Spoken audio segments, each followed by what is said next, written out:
A security camera captures a man buying gas at 2:04 a.m. in Matawan, Michigan. He looks tired but alert, going through the motions of a routine stop. Less than 48 hours later, that same man would vanish without a trace over 1,000 miles away in Texas, leaving behind 2 young sons, a promising future, and one of the most baffling disappearances in Michigan's history. This is the story of Jacob Cabinaw, a story that begins with a simple game of disc golf and ends with more questions than answers. A story that has haunted investigators for nearly 15 years and continues to baffle experts today. On March 31, 2010, 31-year-old Jacob Cabinaw was living what many would consider a stable life. He was weeks away from graduating with his mechanic certification from Northwestern Michigan College. He served his country as a member of the Michigan Army National Guard. He worked at Dave's Garage in Traverse City, where he was well-liked and owned $20,000 worth of professional tools.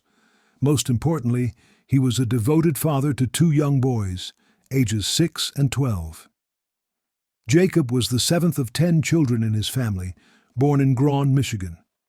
He was a member of the Grand Traverse Band of Ottawa and Chippewa Indians, standing 5 feet 11 inches tall, with short black hair and brown eyes. Those who knew him described him as responsible, family-oriented, and deeply committed to his sons. His sister Sandra Cranston would later tell investigators that Jacob had grown up mostly without his father, making his dedication to his own children even more meaningful. The day that would change everything started like any other. March 31, 2010, was a typical spring day in northern Michigan. Jacob made plans to play disc golf at Hickory Hills with his friend Gary Wittig, someone he'd known for a couple of years. Disc golf was more than just a hobby for Jacob. It was a passion he shared with his sons, a way to spend quality time outdoors, and a sport that would later be memorialized in his honor. The game itself was unremarkable. Gary Wittig would later tell police that Jacob seemed to be in great spirits that day. There were no signs of distress, no mention of problems, no indication that anything was wrong. Their conversation was casual, the kind of easy banter between friends enjoying an afternoon activity. Jacob appeared relaxed and happy, showing no signs of the journey he was about to embark on. After finishing their game around 7:30 p.m., Gary invited Jacob to join him and other friends for drinks at some local bars. It was a normal invitation, the kind of social gathering that happens every day across America. But Jacob declined. He told Gary he needed to go home and study for his classes at Northwestern Michigan College. This was completely in character for Jacob. He was serious about his education, disciplined about his responsibilities, and focused on building a better future for himself and his sons. Jacob drove Gary to the open space, a beachside park in Traverse City, dropping him off near the volleyball courts. This would be the last time Gary Wittig, or anyone else in Michigan, would see Jacob Cabinaw alive.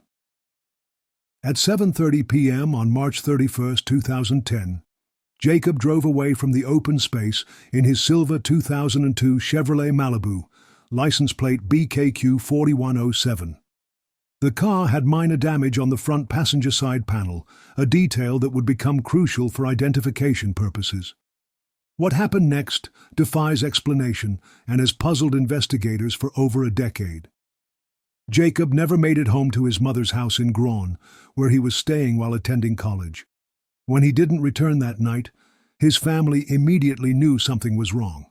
This wasn't like Jacob. He was reliable, communicative, and would never disappear without telling someone where he was going.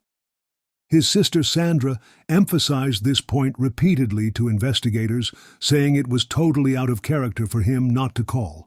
But Jacob wasn't just gone.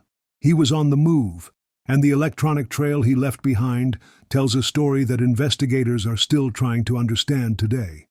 At 1:08 a.m. on April 1st, just 5.5 hours after dropping off his friend, Jacob called an automated system to confirm he was still taking his community college classes. Think about that for a moment. This wasn't a man who had suddenly decided to abandon his life. This was someone who, even in whatever situation he found himself in, was still thinking about his educational commitments, still maintaining his responsibilities. 1 hour later, at 2:04 a.m., Jacob's debit card was used at a Speedway gas station in Matawan, Michigan.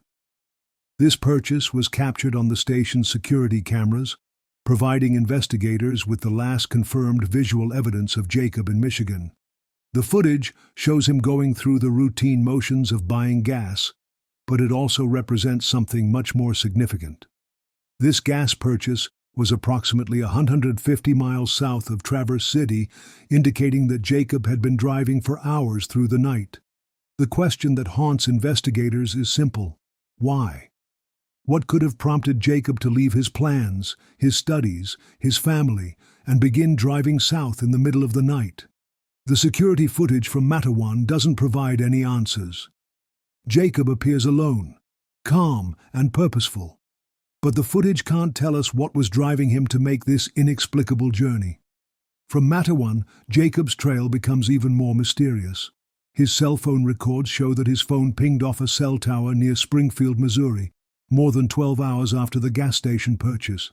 Springfield is approximately 350 miles southwest of Matawan, indicating that Jacob continued driving through the day on April 1st, traveling deeper into the American heartland. But Jacob's journey wasn't over. Police records show that sometime after midnight on April 2nd, officers in Hollister, Missouri, conducted a routine traffic stop and ran the license plates on Jacob's silver Malibu. This wasn't an arrest or a citation. It was simply a routine check, the kind that happens thousands of times every day across the country. The officers who encountered Jacob noted nothing unusual about him or his behavior. He wasn't under the influence, wasn't acting erratically, and gave no indication that he was in distress or danger. Think about the implications of this encounter. Jacob had been driving for over 24 hours at this point, traveling hundreds of miles from his home in Michigan. Yet to trained law enforcement officers, he appeared normal enough that they didn't feel the need to investigate further or file any reports beyond the routine license plate check. This suggests that whatever was motivating Jacob's journey, it wasn't immediately apparent to outside observers. The next confirmed sighting of Jacob came from another law enforcement encounter, this time in Arkansas. A patrol officer spotted Jacob sleeping in his car at a rest area in West Fork, Arkansas. Again, the officer noted nothing unusual about the situation. People sleep in their cars at rest areas for various legitimate reasons: fatigue, saving money on hotels, or simply taking a break during a long journey. The officer had no reason to investigate further, and Jacob apparently woke up and continued on his way. This sighting in West Fork, Arkansas, on April 2, 2010, would be the last confirmed visual contact anyone would have with Jacob Cabinaw. But his electronic trail continued for a few more hours, leading to an even more puzzling conclusion to an already baffling case. Jacob's debit card was used one final time at a gas station in Sweetwater, Texas. Sweetwater sits in the heart of West Texas, between Abilene and El Paso, over 1,000 miles from Jacob's home in Michigan. The purchase was for $30 worth of gasoline, but here's where the story takes an even stranger turn. The security cameras at this gas station did not capture clear footage of who made the purchase. This detail has haunted investigators for years. Was it Jacob himself who bought the gas, or had something happened to him between Arkansas and Texas? The uncertainty surrounding this final transaction adds another layer of mystery to an already incomprehensible case. After the Sweetwater gas purchase, Jacob's debit card was never used again.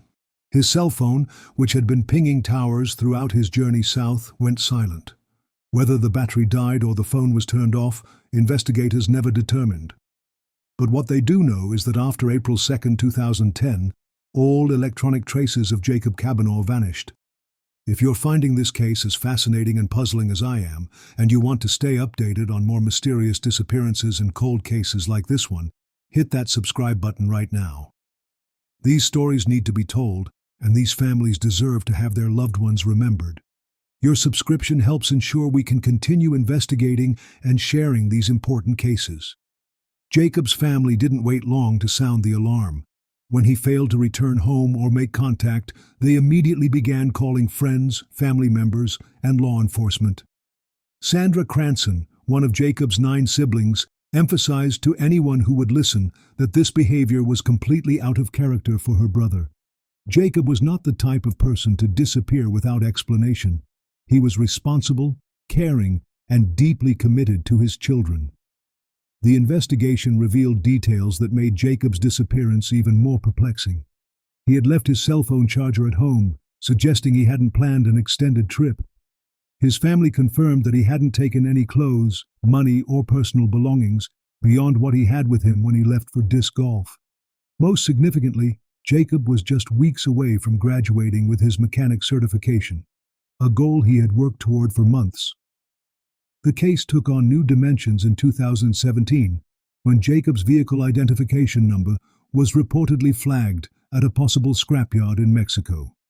This development suggested that Jacob's car had somehow made its way across the international border, but there were no records of Jacob himself crossing into Mexico. The implications of this discovery are staggering. How did Jacob's car end up in Mexico? Was Jacob with it? Did someone else drive it there? In 2015, for legal and financial reasons, courts officially declared Jacob Cabinaw deceased. This legal declaration allowed his family to handle various administrative matters, but it didn't bring them the closure they desperately sought. Captain Chris Clark of the Grand Traverse County Sheriff's Office emphasized that the legal declaration of death did not mean the case was closed. The investigation continued, and investigators remained committed to finding answers. Jacob's sons, who were 6 and 12 when their father disappeared, have grown up with the weight of this unsolved mystery. In 2024, Xander Cabinaw, now an adult, spoke publicly about his complicated feelings regarding his father's disappearance. His words reveal the emotional toll this case has taken on the family. Xander expressed conflicted emotions, saying he would rather know his father was dead than believe he had abandoned his children voluntarily. The pain in his statement reflects the ongoing anguish experienced by families of missing persons caught between hope and despair. One of the most poignant memorials to Jacob can be found at the Hickory Hills disc golf course where he played his final game. His sons created and installed a bench in their father's memory, dedicated to his love of the sport he had shared with them. The bench serves as a place where family members can feel connected to Jacob and remember the positive aspects of his life, rather than focusing solely on his mysterious disappearance. The renewed investigation in 2024 represents the most comprehensive effort to solve Jacob's case in years. The Sheriff's Office partnered with multiple agencies, including Michigan State Police, the Michigan State Police Crime Lab, and Western Michigan University's Cold Case Program. This collaboration brings together resources, expertise, and technology that weren't available in 2010. 5 WMU students have been specifically assigned to assist with Jacob's case. Their tasks include creating comprehensive digital case files, developing detailed indexes of people connected to the investigation, analyzing social media and phone records, and constructing precise timelines and maps of Jacob's movements. This academic involvement brings fresh perspectives and modern analytical techniques to evidence that has been examined countless times over the past 14 years. Detective Jason Polzian, one of the current investigators on the case, has spent considerable time analyzing the timeline of Jacob's movements. The pattern of purchases and sightings suggests someone who was traveling with purpose, making regular stops for gas and rest. But the destination and motivation remain completely unknown. In 2022, investigators conducted a fresh round of interviews, hoping that the passage of time might have changed people's willingness to share information. Detective Polzian noted that some individual stories contained discrepancies, suggesting that not everyone had been completely forthcoming in earlier interviews. Captain Chris Clark explained that modern investigative techniques offer new possibilities for solving cold cases. Advanced computer algorithms can analyze vast amounts of data more efficiently. The proliferation of cell phone towers provides more detailed location tracking. License plate readers and surveillance cameras are far more common now than they were 14 years ago. If this case has touched you the way it's touched me, and you want to help keep Jacob's story alive and ensure his family gets the answers they deserve, please hit that like button and share this video. Every share could be the one that reaches someone with crucial information. These families need our support, and their loved ones deserve justice. As we conclude this investigation into the Jacob Cabinaw case, we're left with more questions than answers. What happened during those crucial 48 hours between March 31st and April 2nd, 2010? Why did a responsible father and dedicated student suddenly drive over 1,000 miles from home? Who made that final gas purchase in Sweetwater, Texas? How did Jacob's car end up possibly in Mexico? And most importantly, where is Jacob Cabinaw today? These questions have haunted investigators, tormented Jacob's family, and captivated true crime enthusiasts for nearly 15 years.